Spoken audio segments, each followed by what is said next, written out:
Hi everyone, book club number 41, Radical Awakening.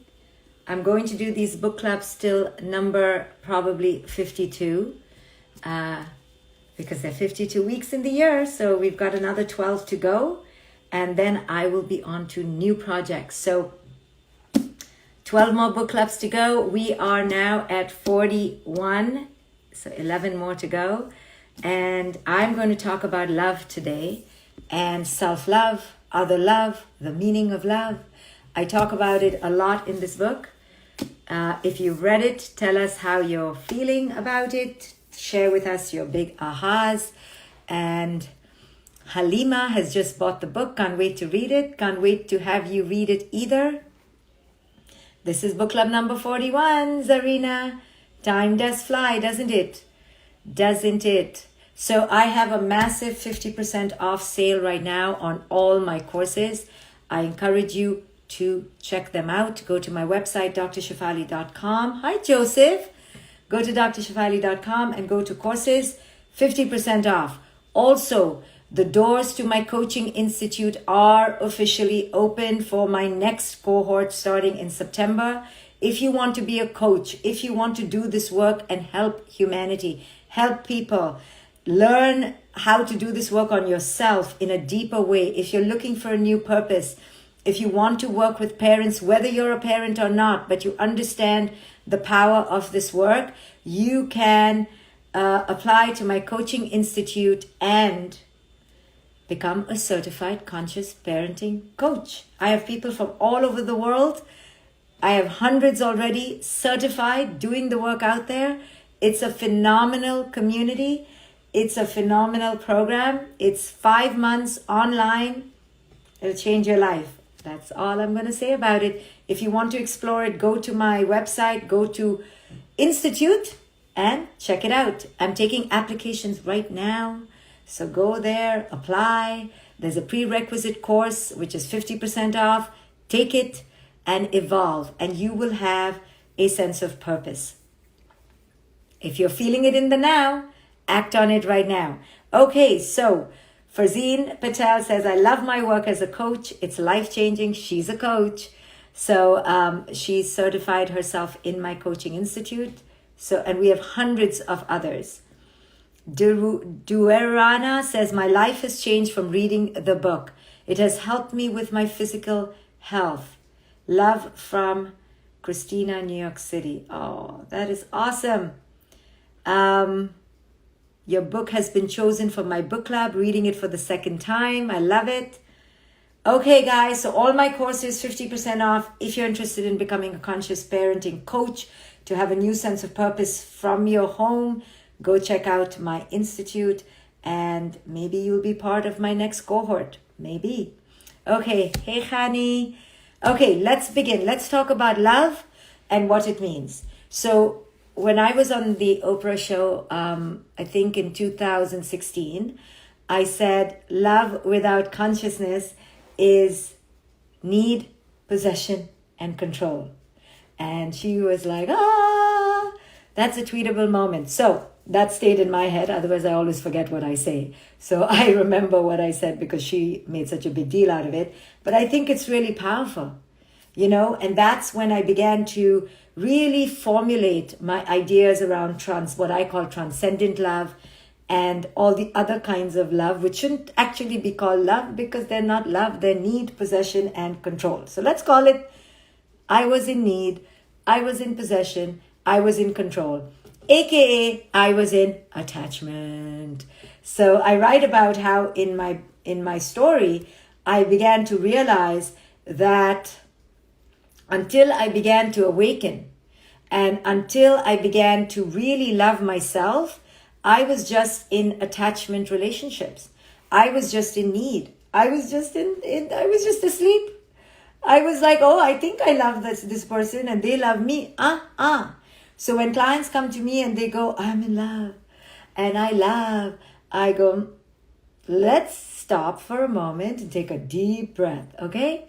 Because we all like to be in the idea of love. We love the idea of love. But love, the way it is conjured right now, the way it is understood right now, is just an idea. It's an idea. Because true love has nothing to do with what crap we're doing right now. True love is something else. Okay? So let's talk about what is love not, before we talk about what is love. Right? So love is not what we're seeing right now, which is our own self unactualized. If our own self is not yet in power, how can we expect love for the other to be in blossom? You understand? So in truth, because all of us, for the most part, are asleep for the most part, we are not in love with ourselves. Therefore, please don't say you're in love with anyone else. It's just logical, no? It's logical. How can you denigrate yourself? How can you not like yourself? How can you absolutely be in denial of your own self and have the audacity to say you love anyone else? You understand? It doesn't go. Yet we're all saying it. And we're saying it to our children. We're saying it to our partners. Now, what we are really saying is, I don't know who you are and I don't know who I am, but I'm going to act like I do, and I'm going to pretend like I do, and I'm going to act like I love you when I don't even love myself. So when we are getting married, that's what we should say. I don't know, but it sounds really nice because I've seen it in the movies. So let's pretend I know who I am and I know who you are, and I'm going to pretend that I love you because I'm going to pretend I love myself. Right? That's all I'm saying. If you're going to say rubbish, then just say you're saying rubbish and then say it happily. But let's not pretend with a serious face that we are loving anyone when we're not loving ourselves. So all we can say, hello everybody, thank you for coming to my wedding. I have decided to love this person, whoever the person is, Phil, Dave, Sam, or Samantha. But in truth, everybody, I really don't even know who I am. I don't even know what I'm doing here. I don't even know whether I even like myself, but I think I love him. Okay, let's get married. No? So it's such rubbish. So I at this age, me, myself, Shefali, I can't take all this rubbish. I have to call the bullshit for the bullshit. At this stage of the game, it's just so hilarious to me that I just laugh. But I'm trying to help people to not be under the illusion, because then when at least he should be rich or she should be rich. I agree. At least something. But then when they fall out of love, you're devastated. Oh my goodness. I loved you. No, you didn't. You didn't know yourself. End of story. So if you are a parent right now and you have a young kid and they even dare to say that they're going to get married one day, and you like a fool go, oh my goodness, that'll make me so happy. I'll pay for the wedding. I'll buy all the flowers.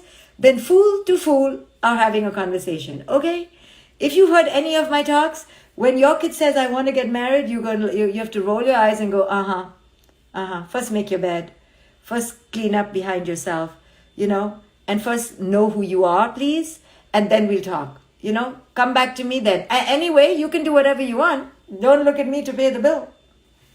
We got to stop perpetuating this fantasy of princes coming down on these horses and these princesses getting rescued, whether you're straight or gay. It's romanticism born out of a feeling that you are very special. Never mind that everybody's relationship, including marriages, are 60% failing, but you must think you're very special. Because you're getting into an airplane that has a 60% chance of crashing.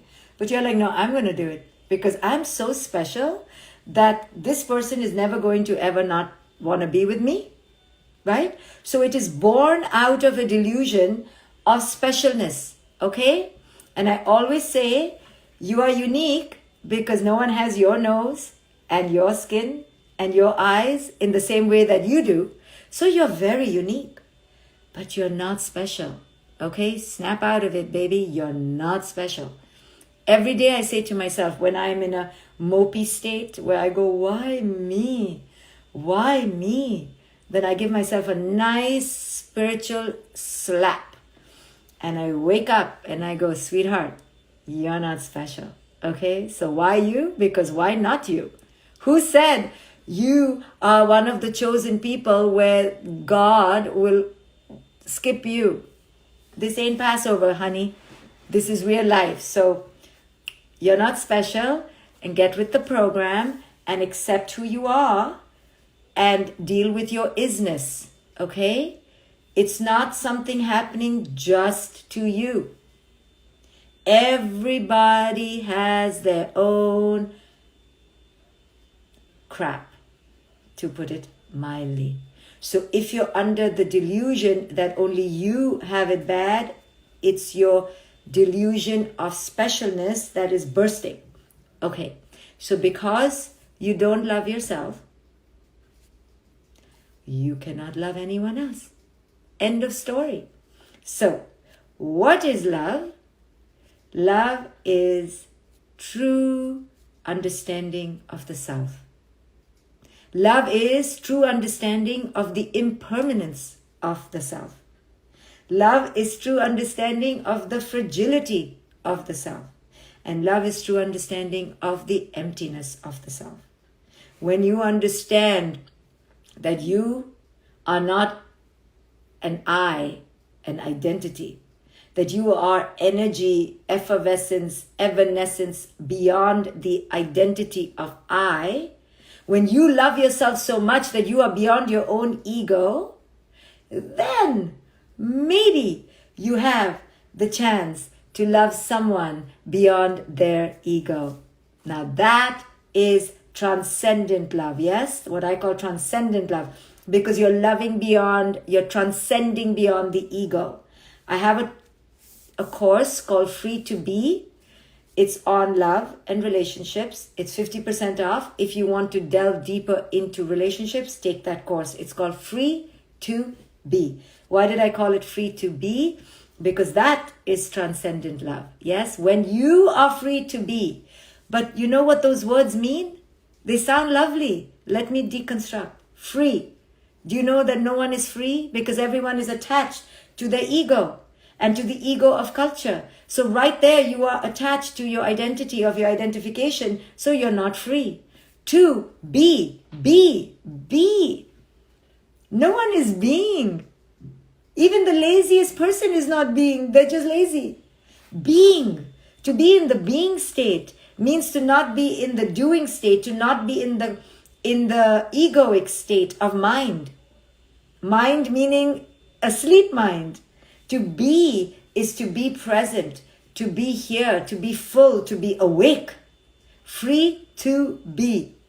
It sounds like, oh, let's go smoke some pot. No. Free to be is like the highest thing you can do. So transcendent love that I talk about in the book and in the course is love that is free of the identification to the ego, which is no one's real love to the self, and therefore no real love to the other. So most people are in relationships because of ego, because of need, because of possession, because of control, because they are themselves controlled by their own ego. They are possessed by their own identifications. They are controlled by their own small I, egoic I. So because they are in this enmeshed, dominating, oppressive relationship with their own ego, where they haven't transcended their own ego, they cannot be in a state of transcendent love towards themselves, and therefore they cannot be in transcendent love to the other. So their relationship to their ego is their relationship to the other, right?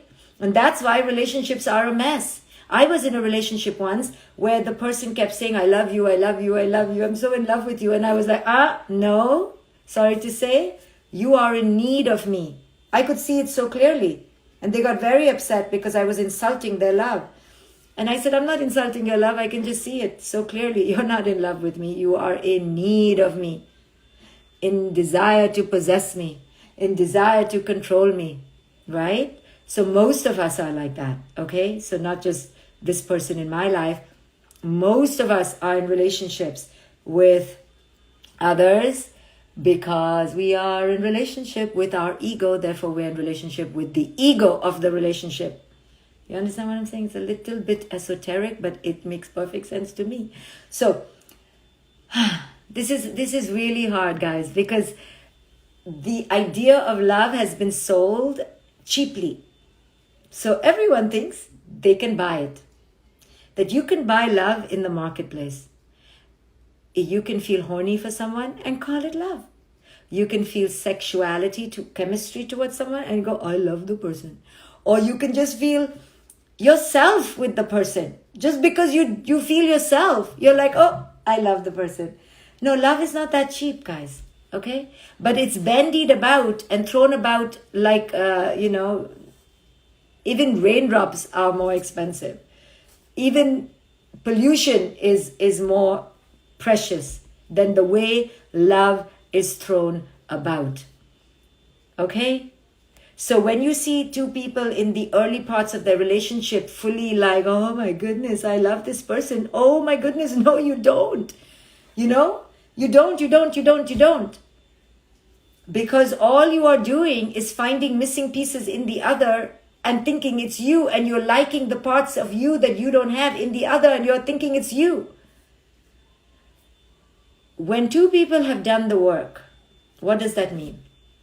That they have really, really done this inner work to transcend their own relationship to their own ego.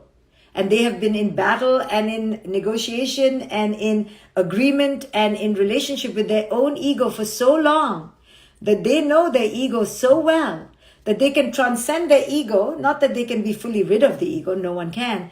That they can get out of the enmeshment with the ego. Now there's a possibility that they can see the other for who the other is. Most of us are not even seeing the other for who the other is. Please, please, please take it from me. You're not seeing the other for who the other is. You're not even listening to the other. You can't even hear the other. Because you don't hear yourself. Because you're not in relationship to yourself. This is just basic. It's true. I see it all the time. I have been in relationships where I could tell, I used to do this to the other person. Hello, I'm here. Not your projection. I'm a real person. Can you see me? And you felt like that. You've been in relationships where you know you're not being seen. And they're not seeing you, and then you're not seeing them. Right? Because if you're in a relationship where you're not being seen and you're staying, then you're not seeing that they're not seeing you. So, the only way for any of this, what are the odds of one transcending human to connect with another who's transcended and marrying them? Well, let me tell you, two transcendent human beings will not get married, sorry to say. They won't get legally married. Because transcendence means to transcend the egoic constraints of culture. And marriage as an institution is a contract that is born out of fear. And you don't need a marital contract if you're in a transcendent relationship. Why do you need a contract? It's a transcendent relationship. It is transcendent love. It is transcendent connection. And I wouldn't even be able to use the word love for that, because the word love has been polluted so much in the egoic realm that that's like so contaminated, right? So I don't know what to call it. Wholeness to wholeness, transcendent love maybe, or connection, or just, it doesn't even matter. Because when you get to that level, you don't need to explain. You don't need to reduce it into words. So Becky asked, so you don't believe in marriage? No, I don't believe. I've had this discussion before in another book club. I choose not to believe in anything, because believing is an artifact and an artifice of human construction. I don't need to believe. And marriage is nothing to believe in marriage. It's an institution. So do I want to get into the institution or not? It's a choice, but I don't believe in it or not. An institution is not something you need to believe in or not. It's just it's a choice. You make a choice. It's like saying, do you believe in gravity? I don't have to believe in gravity. It is what it is. An institution is something that is totally constructed. So it's like, oh, do you believe dragonflies, can grant you wishes? It's like asking me that. Do you believe dragonflies can grant wishes and read your mind? And I'm like, you can make a choice to believe that. You can make a choice to do anything, So it's very fascinating when people haven't understood that marriage is an institution. Marriage is a man-made construction. So is the idea of love. Tomorrow I can talk about marriage, but the idea of love is, how do we thrive and survive in a society if there's no marriage? There was no marriage before 10,000 years ago. Marriage is only here 10,000 years ago. And there were Homo sapiens 290,000 years in the making. We are just very new. It's all new. You believe in marriage because you've been told to believe in marriage. You don't know how else culture can, what other configurations can be there. You think this is the only thing. It's not. There's lots of other ways we could have been, but now it's impossible to even think of it because we are beholden to the idea of marriage. We think it's sanctified. We think it's going to take us to the pearly gates of heaven. So it's all an institution, guys. It's all a conditioning. You've believed it. You've chosen it. No big deal. Just know what you're doing. That you've chosen to believe that dragonflies have special powers. You know, it's like that. Marriage is just an institution created by man. It's nothing else, you know. So there are many ways to live without getting married. Trust me. I raised my daughter without religion. I raised myself without religion. So people say, how did you raise yourself without religion? Because I was never raised in a religious family. So there you go. Some of you may not like me anymore, but it is what it is. You know, I don't need to have constructs to believe in because I evolve in the understanding of what is in nature, what is with my eyes, what is here, not ideas. So love is polluted in today's culture. Most of us are not in love, are not in transcendence. We are deeply attached to our ego, to need, fear, impoverishment, possession, and control. And because we are yet mired in our own ideas of neediness, possession, and control, we cannot see the other for who the other is. Wearing clothes is an institution created by man. Yes, it is. Yes, it is. You are right.